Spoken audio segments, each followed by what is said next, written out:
Souvent, les médecins ne nous le disent pas, mais il y a quelques signes et des symptômes indiquant que votre foie est en train de mourir. Bienvenue dans cette vidéo. Aujourd'hui, nous abordons un sujet de santé souvent sous-estimé, mais qui est crucial pour le bien-être général, la stéatose hépatique ou stéatose hépatique. C'est un état silencieux qui peut évoluer sans symptômes évidents pour devenir très dangereux. Dans cette vidéo, nous explorerons les 17 signes avant-coureurs de la stéatose hépatique à 16 stades précoces et avancés, et nous découvrirons ce que nous pouvons faire pour prévenir et traiter cette maladie. Il est important d'agir rapidement car si elle n'est pas traitée, la stéatose hépatique peut évoluer vers une cirrhose, voire un cancer du foie. Ainsi, reconnaître les premiers signes et savoir ce qu'il faut éviter peut faire une différence pour votre santé. Dans les années 1990, la stéatose hépatique était une maladie rare. Mais aujourd'hui, elle est beaucoup plus courante et touche un nombre croissant de personnes.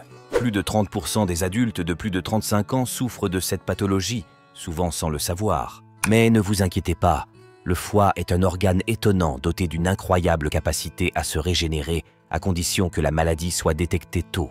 Connaître les symptômes, apporter les bons changements à votre mode de vie et adopter un régime alimentaire approprié peuvent vous aider à inverser les dégâts et à garder votre foie en bonne santé. Et, comme vous le constaterez, bon nombre des remèdes les plus efficaces se trouvent peut-être déjà dans votre cuisine. Voyons maintenant ensemble quels sont ces symptômes de stéatose hépatique que vous ne pouvez pas ignorer. Explorons d'abord les 6 premiers symptômes les plus courants et sous-estimés. La stéatose hépatique peut commencer à se manifester par des signes subtils qui peuvent facilement être confondus avec d'autres troubles.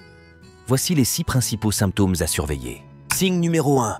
Fatigue chronique. Le foie remplit des fonctions vitales, telles que le métabolisme des nutriments et la production d'énergie. Lorsqu'il est alourdi par les graisses, ses fonctions sont compromises, provoquant une sensation de fatigue persistante. De plus, l'inflammation du foie peut accentuer la sensation de fatigue, affectant également la production hormonale et le sommeil. Signe numéro 2, douleurs abdominales et brûlures d'estomac. Les personnes atteintes de stéatose hépatique présentent souvent des symptômes de dyspepsie, tels que des brûlures d'estomac et une sensation de lourdeur dans l'estomac.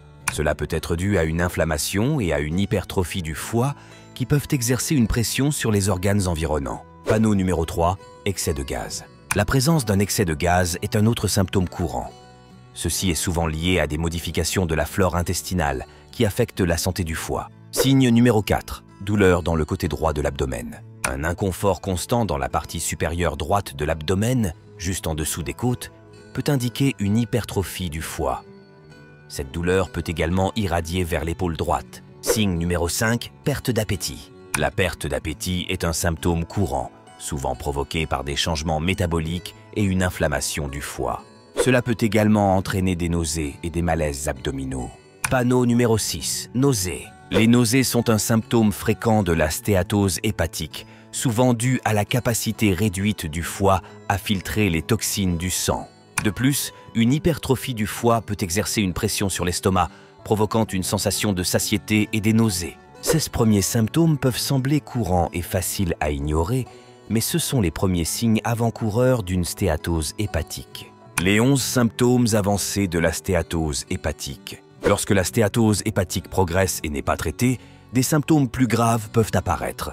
Voici les 11 symptômes avancés à ne pas sous-estimer. Signe numéro 7. Démangeaison généralisée. Lorsque le foie n'est plus capable d'éliminer les sels biliaires, ceux-ci s'accumulent dans le sang et se déposent sur la peau, provoquant des démangeaisons intenses, souvent concentrées sur les mains, mais qui peuvent se propager à tout le corps.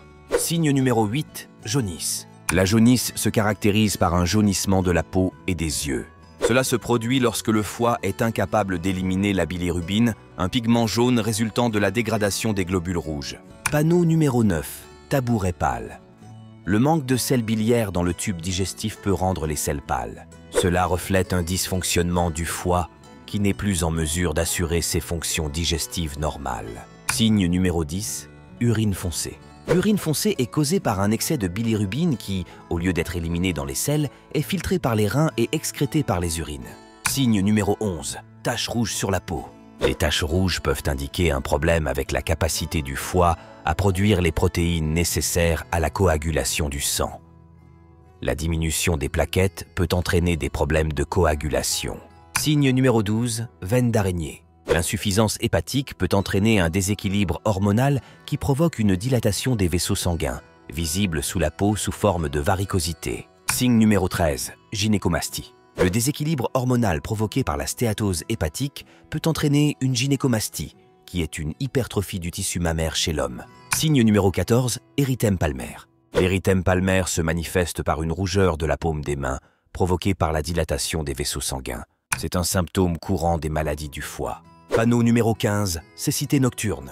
La cécité nocturne peut survenir lorsque le foie malade ne peut plus stocker la vitamine A, essentielle à la vision dans des conditions de faible luminosité. Panneau numéro 16, ongles blancs. Les ongles blancs, ou le konishi, peuvent être le signe d'une maladie hépatique avancée. Cela se produit parce que le foie malade est incapable d'éliminer correctement les toxines qui affectent la circulation sanguine sous les ongles. Panneau numéro 17, gonflement des jambes et des chevilles. Un gonflement des jambes et des chevilles, appelé œdème, se produit lorsque le foie malade ne produit pas suffisamment d'albumine, une protéine qui retient le liquide dans les vaisseaux sanguins. Analysons maintenant les facteurs qui peuvent augmenter le risque de développer une stéatose hépatique. Parmi ceux-ci, obésité. L'obésité est l'une des principales causes de stéatose hépatique. Une accumulation excessive de graisse corporelle peut entraîner une inflammation du foie, augmentant ainsi le risque de cirrhose. Diabète de type 2. Les personnes atteintes de diabète de type 2 sont plus susceptibles de développer une stéatose hépatique en raison d'une résistance à l'insuline, ce qui entraîne une accumulation de graisse dans le foie. Hypertension.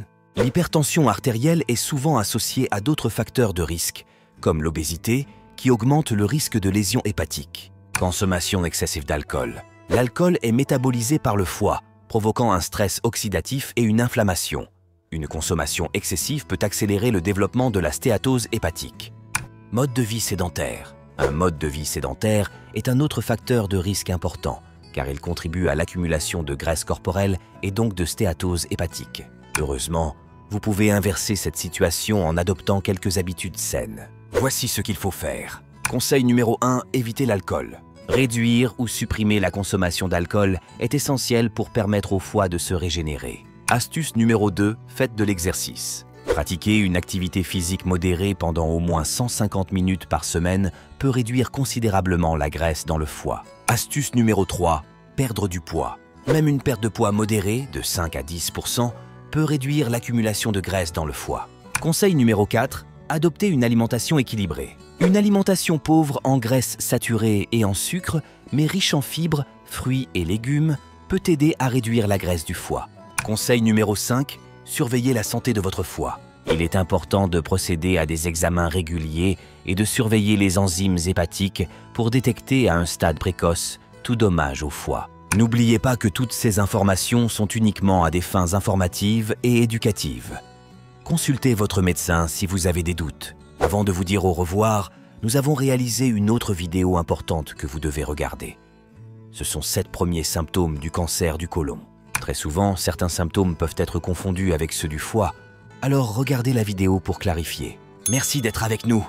Pensez à vous abonner à la chaîne et à liker cette vidéo. Au revoir!